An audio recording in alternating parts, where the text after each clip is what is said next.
Hello, and welcome to the third annual reading of Charles Dickens' A Christmas Carol, presented by the Sayville Library. My name is Marianne Bastian, and I am the president of the Board of Trustees of this awesome library. So let's get started. A Christmas Carol.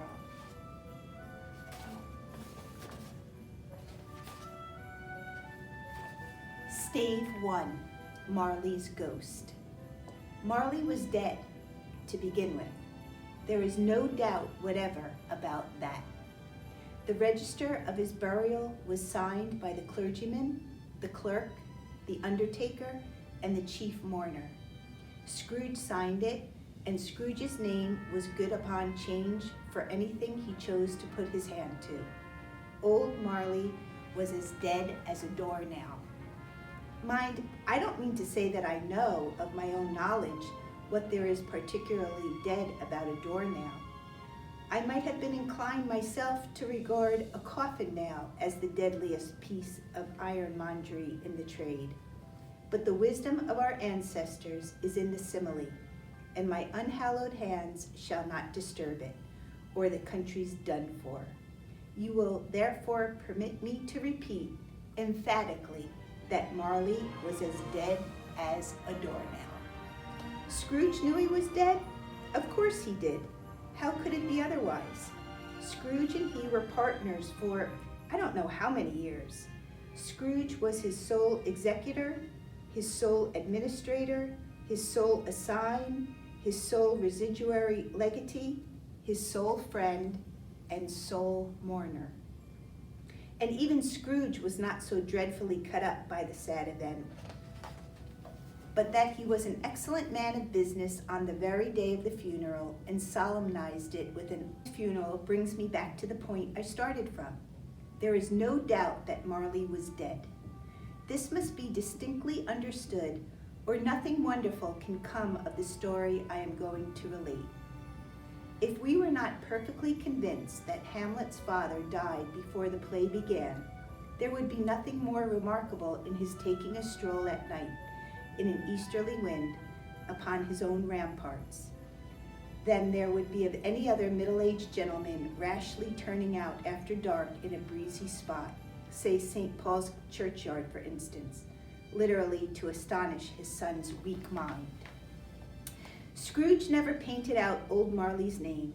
There it stood years afterwards above the warehouse door, Scrooge and Marley. The firm was known as Scrooge and Marley. Sometimes people new to the business called Scrooge, and sometimes Marley, but he answered to both names. It was all the same to him. Oh, but he was a tight-fisted hand at the grindstone, Scrooge. A squeezing, wrenching, grasping, scraping, clutching, covetous old sinner, hard and sharp as flint, from which no steel had ever struck out generous fire, secret and self-contained and solitary as an oyster. The cold within him froze his own features, nipped his pointed nose, shriveled his cheeks, stiffened his gait, made his eyes red, his thin lips blue, and spoke out shrewdly in his grating voice. A frosty rime was on his head and on his eyebrows and his wiry chin. He carried his own low temperature always about with him. He iced his office in the dog days and didn't thaw it 1 degree at Christmas. External heat and cold had little influence on Scrooge.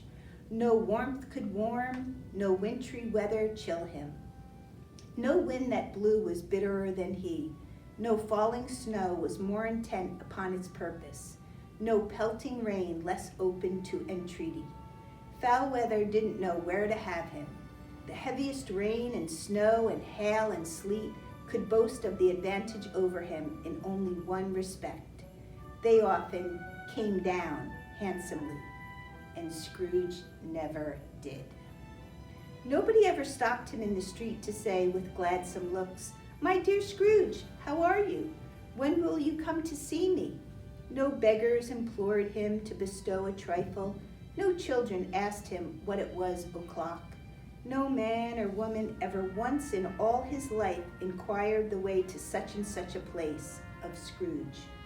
Even the blind men's dogs appeared to know him, and when they saw him coming on, would tug their owners into doorways and up courts, and then would wag their tails as though they said, "No eye at all is better than an evil eye, dark master."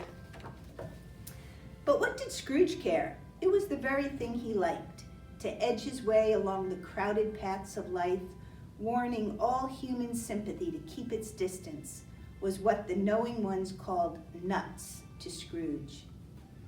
Once upon a time, of all the good days in the year, on Christmas Eve, old Scrooge sat busy in his counting house. It was cold, bleak, biting weather, foggy withal, and he could hear the people in the court outside go wheezing up and down, beating their hands upon their breasts, and stamping their feet upon the pavement stones to warn them.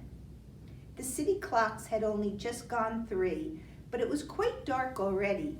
It had not been light all day, and candles were flaring in the windows of the neighboring offices like ruddy smears upon the palpable brown air.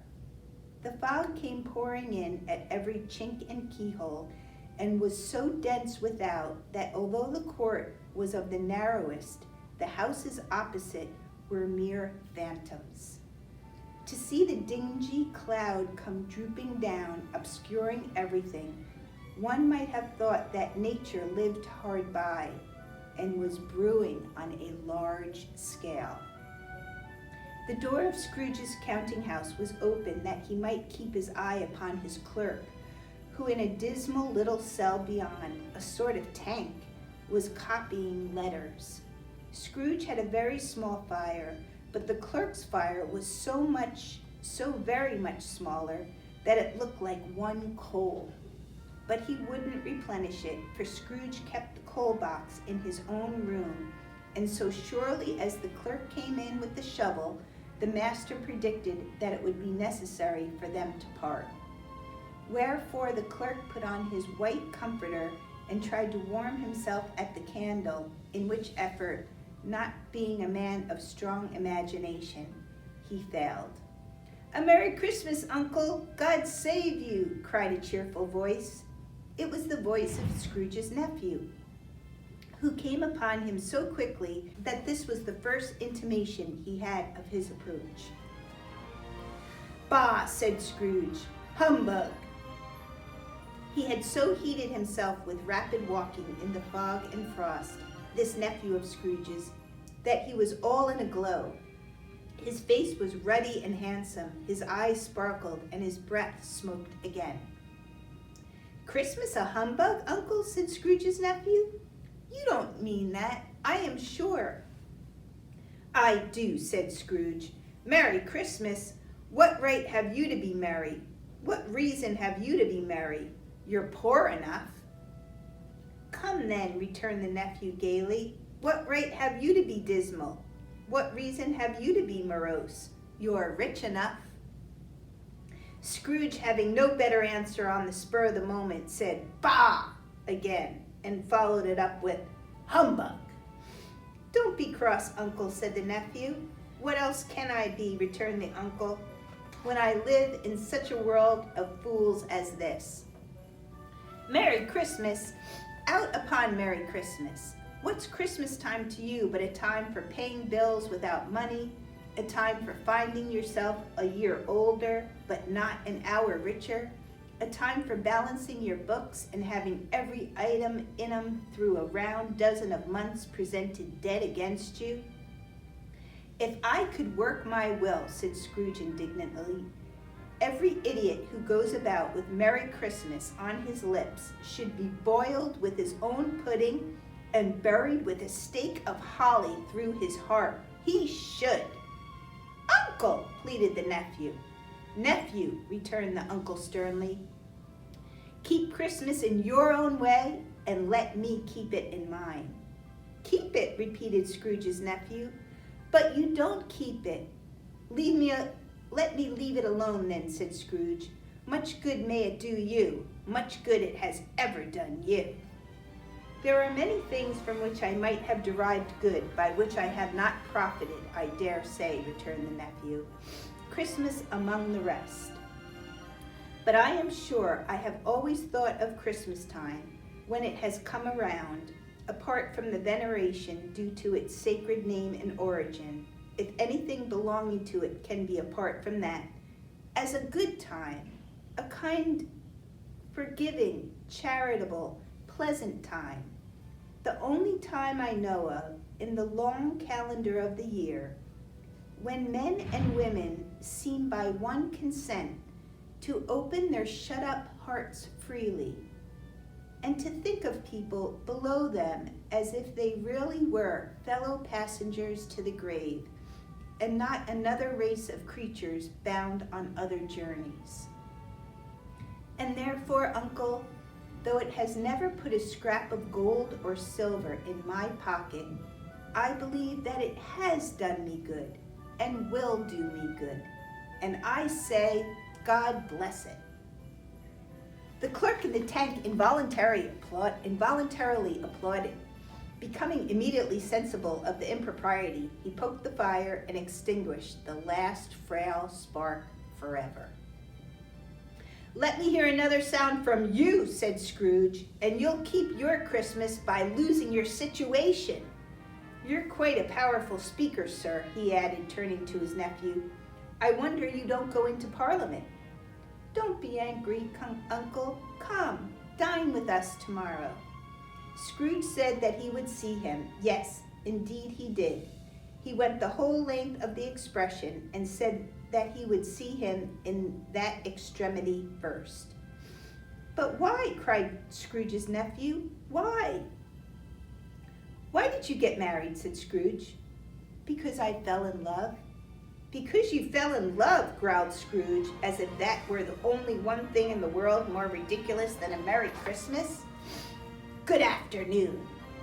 Nay, Uncle, but you never came to see me before that happened.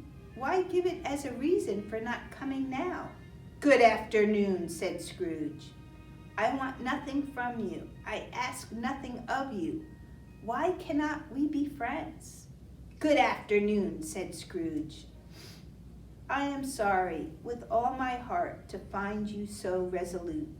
We have never had any quarrel to which I have been a party, but I have made the trial in homage to Christmas, and I'll keep my Christmas humor to the last. So, a Merry Christmas, Uncle. Good afternoon, said Scrooge. And a Happy New Year. Good afternoon, said Scrooge. His nephew left the room without an angry word, notwithstanding. He stopped at the outer door to bestow the greetings of the season on the clerk, who, cold as he was warmer than Scrooge, for he returned them cordially. There's another fellow, muttered Scrooge, who overheard him. My clerk, with 15 shillings a week and a wife and family, talking about a Merry Christmas. I'll retire to Bedlam. This lunatic, in letting Scrooge's nephew out, had let 2 other people in. They were portly gentlemen, pleasant to behold, and now stood with their hats off in Scrooge's office. They had books and papers in their hands and bowed to him. Scrooge and Marleys, I believe, said one of the gentlemen, referring to his list. Have I the pleasure of addressing Mr. Scrooge or Mr. Marley? Mr. Marley has been dead these 7 years, Scrooge replied. He died 7 years ago, this very night. We have no doubt his liberality is well represented by his surviving partner, said the gentleman, presenting his credentials. It certainly was, for they had been 2 kindred spirits. At the ominous word liberality, Scrooge frowned and shook his head and handed the credentials back. At this festive season of the year, Mr. Scrooge, said the gentleman, taking up a pen, it is more than usually desirable that we should make some slight provision for the poor and destitute, who suffer greatly at the present time. Many thousands are in want of common necessaries. Hundreds of thousands are in want of common comfort, sir. Are there no prisons? Asked Scrooge. Plenty of prisons, said the gentleman, laying down the pen again. And the union workhouses, demanded Scrooge, are they still in operation? They are, still, returned the gentleman. I wish I could say they were not. The treadmill and the poor law are in full vigor then, said Scrooge. Both very busy, sir. Oh, I was afraid, from what you said at first, that something had occurred to stop them in their useful course, said Scrooge. I'm very glad to hear it. Under the impression that they scarcely furnish Christian cheer of mind or body to the multitude, returned the gentleman, a few of us are endeavoring to raise a fund to buy the poor some meat and drink and means of warmth. We choose this time because it is a time of all others when want is keenly felt and abundance rejoices. What shall I put you down for? Nothing, Scrooge replied. You wish to be anonymous? I wish to be left alone, said Scrooge. Since you ask me what I wish, gentlemen, that is my answer. I don't make merry myself at Christmas, and I can't afford to make idle people merry. I help to support the establishments I have mentioned. They cost enough, and those who are badly off must go there. Many can't go there, and many would rather die. If they would rather die, said Scrooge, they had better do it, and decrease the surplus population. Besides, excuse me, I don't know that.